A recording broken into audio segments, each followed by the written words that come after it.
Okay. Um, I had to restart this whole video because the other one didn't come through. Only 2 minutes of it came through, and I was in there for like 36 minutes. So I got to redo the whole thing. I got to backtrack for what I talked about, a little while ago, just minutes ago. But the video didn't come through. Phone just kept turning off, kept turning off. But anyways, when I was outside taking a bus, I brought I gave you a small little increment about me and my patterns and my behaviors and what I went through as a kid. The abusive home, things like that. My father was a batterer, stuff like that. I told you that in a video when I'm outside. Look at it, watch it. So this one's the part that I had mentioned there because I wanted to, elaborate on one of the did do's, one of my victims, domestic violence. Remember I told you in the one before that my criminal history consists solely of domestic violence. Like I said, some I did, some I didn't do. This one I'm going to is I did. I did this. I did do this. The date of the offense was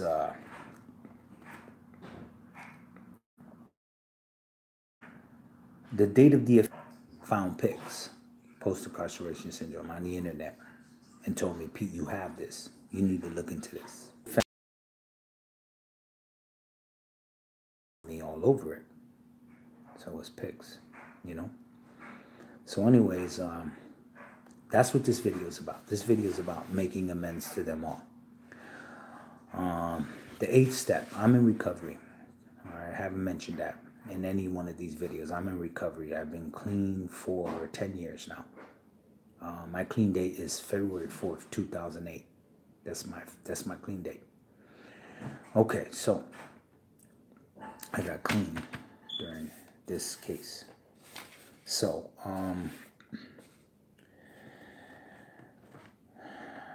she was my victim. This is one of the crimes that I did, you know. So what I'm doing right now is I'm reaching out to my victims. Step 8 in Narcotics Anonymous is we made a list of all people we had harmed and became willing to make amends to them all. So this is my attempt to make amends to these people, my victims. Angela being one, Donna another one, Lisa another one, Benita, she's another one, and my boy Paul. My boy Paul is a victim because, I just wasn't right. This was a dude that helped me. He was the only one that helped me, and I just wasn't right. I just wasn't doing things right, I just wasn't. So I owe him amends. I don't owe no amends to my family. And you see how harsh I talk about my family. Real short words where they're concerned. And I'm going to give you a small little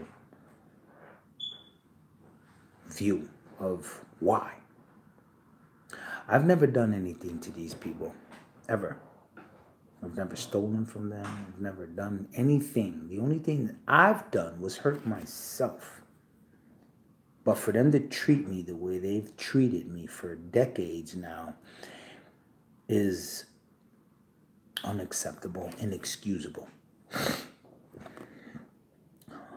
I have no true words for them except for, like I said, God don't like ugly, man. You're gonna have your interview with him, bro. You guys, Six Sisters, Three Brothers, you're gonna have your interview with him. So today, I'm in a situation to where I have to make amends, and I have to open up a part of myself to forgive people who have wronged me.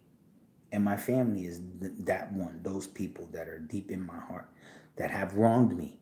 And I haven't been able to forgive them. This has got to be divine intervention for me to get to that point. And then today was like even made it even more concrete. Because today I went to my sister Lebby's house. She lives in Stratford. I went to her house today, right?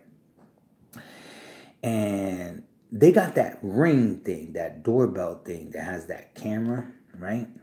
So I rang the doorbell. Dog start barking. Bark, bark, bark, bark, bark, bark, bark, bark, bark, bark, bark. Little dog. Barking, barking, barking, barking, barking. And then I see my sister's face comes to the door through the window. I seen her. And then I heard her say, Andrew, I don't recognize this guy. She knew it was me. How you not going to recognize your brother? You know it's me. 2 seconds later, the intercom comes on, and it's her husband, Jose. Yeah. I said, listen, man, she just came to the door, yo. Oh, well, all right, well, I don't know. I'll be there in 10 minutes. See, I went there because this is something that I haven't mentioned in these videos, and we're going to get to the heart of it, how it all took effect, and why I come after the DOC the way I'm coming after the DOC, and giving you a broad view of their murderers. They're killing people. They're killing people and getting away with it. They're hacking people up.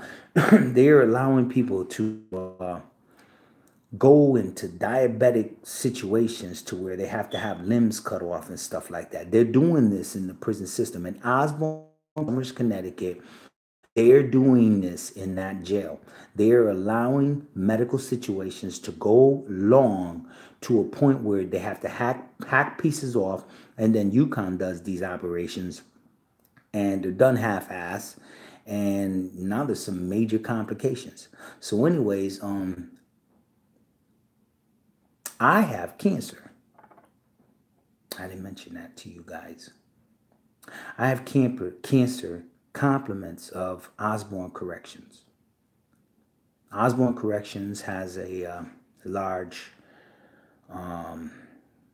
cancer-causing agents all over that jail. The water's contaminated with cancer-causing agents. There are many class action suits, and I don't, like I said, I done reached out to lawyers. I reached out to the health department, the Connecticut Health Department.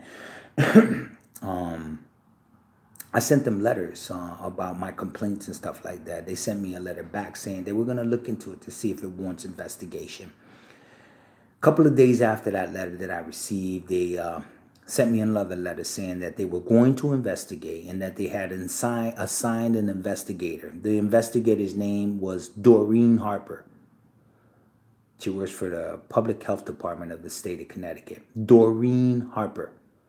I never heard from this chick. In the next video, I'm going to bring you the paperwork. So you see it. I have all the paperwork there, all the complaints that I made, the letters that I sent out to attorneys, all of that. I have all that. So the organization that I'm working with now is taking them papers and taking it to the proper authorities so that some kind of justice could be done. So anyways, I have cancer, and it's called diffuse B-cell large counts lymphoma. Dr. Jessica Clemens in UConn said it's also known as a double hit lymphoma, meaning it's bad, meaning it's in my body, it's in my bones, it's in my body, it's in my body. It's going to kill me. The doctor, I sent her a text today, last night, and I asked her, because I be sick at night, real, a lot of pain. I mean, the kind of sick that is unbelievable.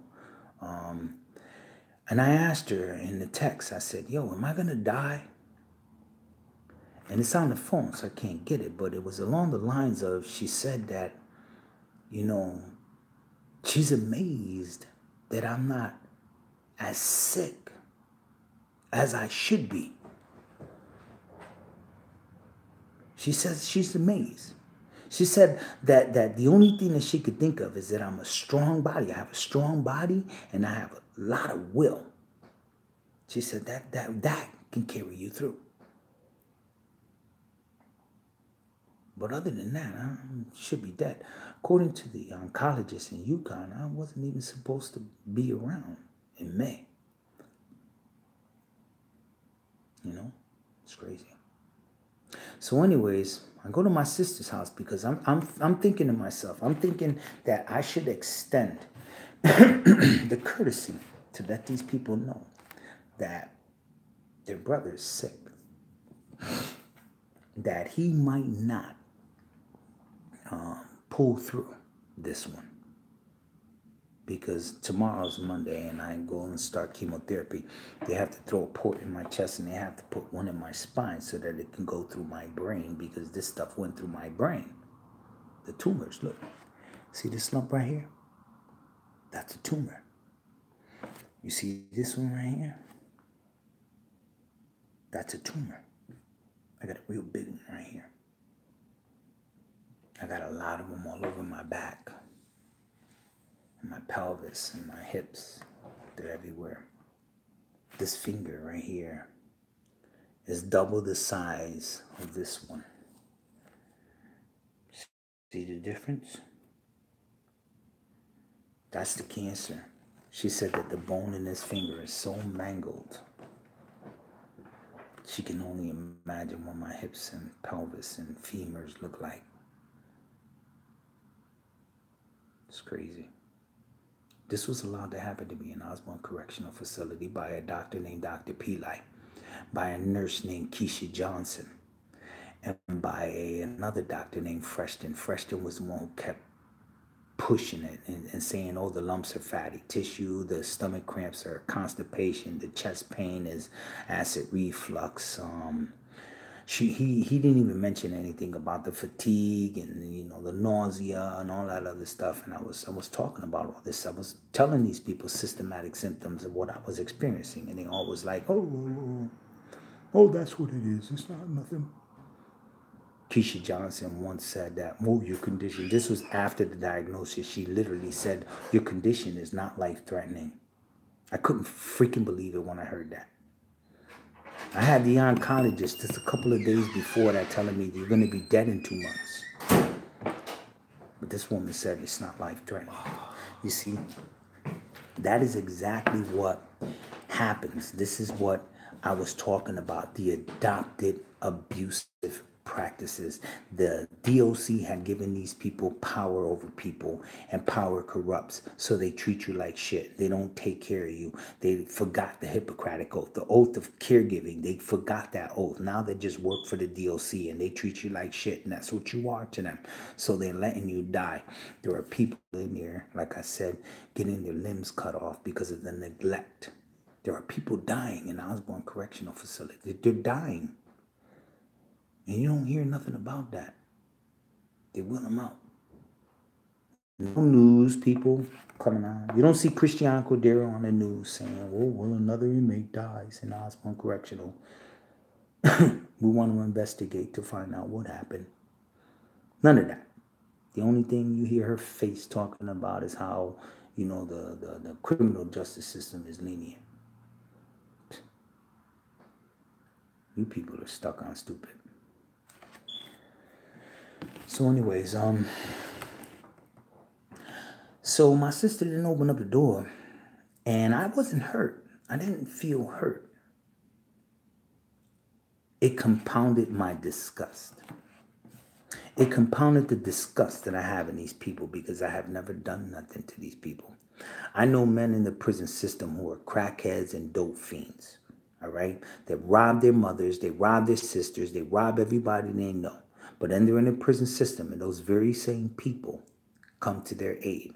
They help them. They send them money, they visit them, they send them letters, all of that. I have never received a letter or a money order for the many years that I've spent in the prison. Sisters or my brothers, and I have 6 sisters and 2 brothers. Imagine that. So, anyways, so what I did was I grabbed a rock. I grabbed the rock, right? And I wrote on the ground in front of her window in her driveway in big letters, I have cancer, but I forgive you. Then I put my name, Peter, your brother. Put my telephone, 475-434-9321. I put that. She hasn't called. I put that down on the ground. I got cancer. She hasn't called. You tell me.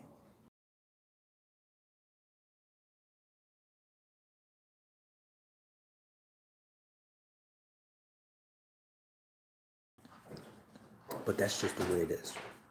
But anyway, that's neither here nor there. This video is about making amends to my victims.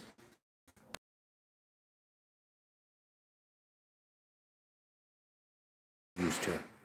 That crime that I did, that charge right there, was a day that we was arguing.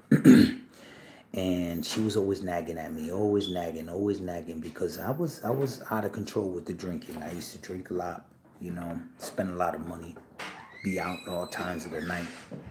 She had a lot to nag about. So I wasn't right. I just wasn't right. I just wasn't normal. This is what, she's the one who found pigs, because I wasn't normal. She said, "You have this, Pete." And when I read it, it blew me away. That's when it opened me up to paying attention to some of my true patterns and behaviors. So anyways, we was arguing on the phone, and she just started talking to me in all kinds of crazy ways. And I said, whoa, wait a minute. What you talking about? So I went to a job and I body slammed her. Right in her job at FedEx, Manchester, Connecticut. I picked this woman up and slammed her on the ground. Right in her job. In the cameras. I think they got videos of it. In the cameras. I slammed her on the ground. Because for a long time, I was stuck on the impression that, the quickest way to shut somebody up is to shut them up. That's how it was. That's how I am. That's why I'm not trying to get involved in a relationship, because I'm not right. I'm just not right. See, I got that from the prison system. See, they treat you like shit. They talk to you like shit. You can't do nothing to the cops. So then they may come at you, you bang them up quick as hell. All that energy, woof, wasted on them.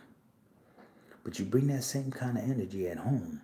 And then you got some chick that's remind you of the people that are horrifying in the prison system, and you respond. And this is what's happening. This is they're taking the man's mind and changing it, making it worse than what it was, instead of like reconditioning it. They're not. They're reconditioning it all right, but in a worse way, because that's how they want you. They need you like that. I brought that. I told you about that. You're a number. You're a commodity. They don't want you to get well. I did that to my wife, Angela. She had 3 kids, Ashley, Chelsea, and Dylan. They never seen anything like that. I never did anything around them. At least I had that kind of moral. But she's not the only victim. Another girl named Donna Jean, she was a victim. I used to put my hands on her. Bonita, she was a victim. I used to put my hands on her. And Lisa's the one that I really, really, really loved. She was such a wonderful, wonderful woman. She didn't deserve nothing of what I brought to the table. She only loved me and only wanted to love me, and I couldn't love her. I couldn't love. I don't know how to love. I wasn't taught that in my house. You see my sisters, right? You see what my sister did.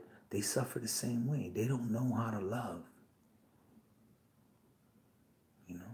I need to reevaluate that because that's the way I gotta look at it like that. They don't know how to love. That's right.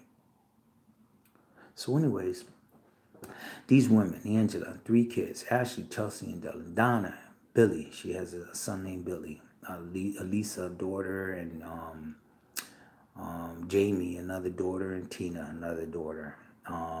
Benita, her son Ronnie, who still calls me dad when he sees me, and his sister Ashley. And then you got Lisa's kids, Dudu and Sarah. Dudu used to call me a superhero. Say, man, you're a superhero. Boy, that was a feeling that was like no high, like no nothing you can ever compare to. And it was such an awesome feeling to see this little angel calling you a superhero. Because I'm a pretty active dude, man. I'm bad on bikes. I get on a bike and I'm flying over stuff. I'm going. You know, I'm on one wheel, back or front. BMX bike, same thing. If I play basketball, you ain't bringing it in. Baseball, I throw curves at you can't even begin to imagine. Football, never miss a spot throwing that football. Badass QB. Those were avenues that I could have been great, but I wasted my life because I had no real structure growing up. I had no guidance. I was excellent in baseball. My parents came to one game, and they left early. I remember when they was leaving the stands. I'll never forget that day. I watched my dad and my mom leave the stands. I don't know why, you know, but that's just the way it was. So, anyways, that's what this video is about: making amends, to these victims of mine.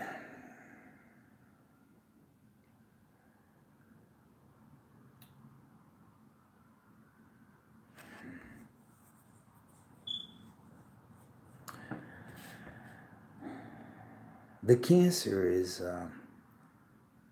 bad. And like I said, it was a compliment to the DOC. But I don't want to really get into that because that's going to be in the next video. We're going to get into depths with that. I'm going to bring out paperwork of all the times that they dropped the ball, all the complaints and grievances that I put in, the lawyers that I reached out to that never did nothing for me, health department that I reached out to, they never did nothing for me. I have all that paperwork there, all of it.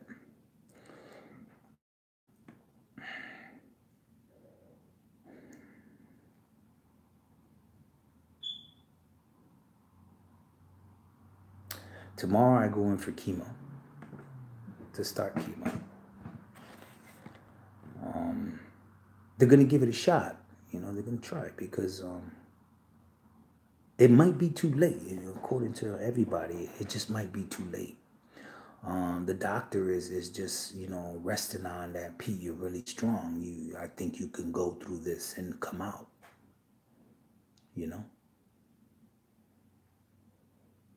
She's mentioning that, and I know I'm strong.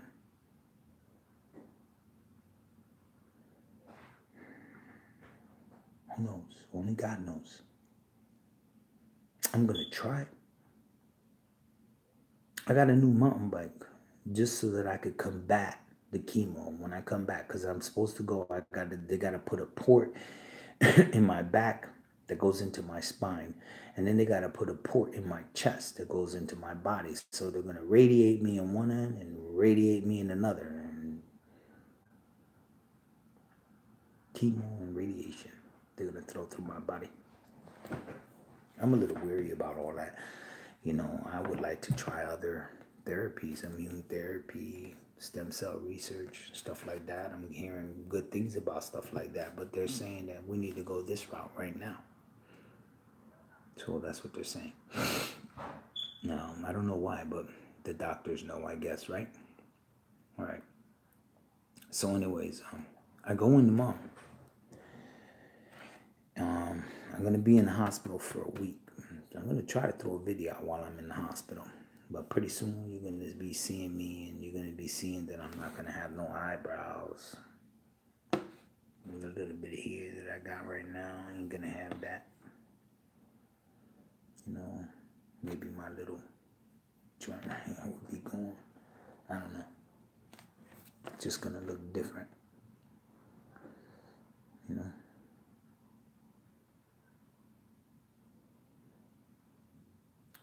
Like I said, this video was about making amends to my victims.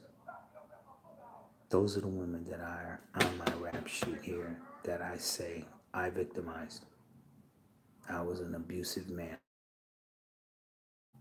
I was a batterer. I put my hands on these women. Angela, I'm sorry. Ashley, Chelsea, and Dylan, I'm sorry. Benita, I'm sorry. Ronnie and Ashley, I'm sorry for treating your mother like that. Donna and Billy, I'm sorry. Billy, I'm sorry for treating your mother like that. Lisa, I'm so sorry. Dudu and Sarah, I'm sorry for treating your mother like that. I'm sorry. Can't do nothing. I'm trying to do right now. I'm trying to change my ways. I'm not drinking anymore. But now I'm dealing with this thing that's in my body. According to them, it's everywhere. All over. Everywhere.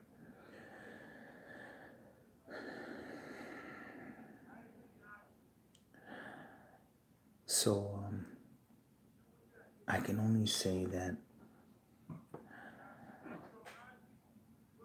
I'm going to try to make amends by living different.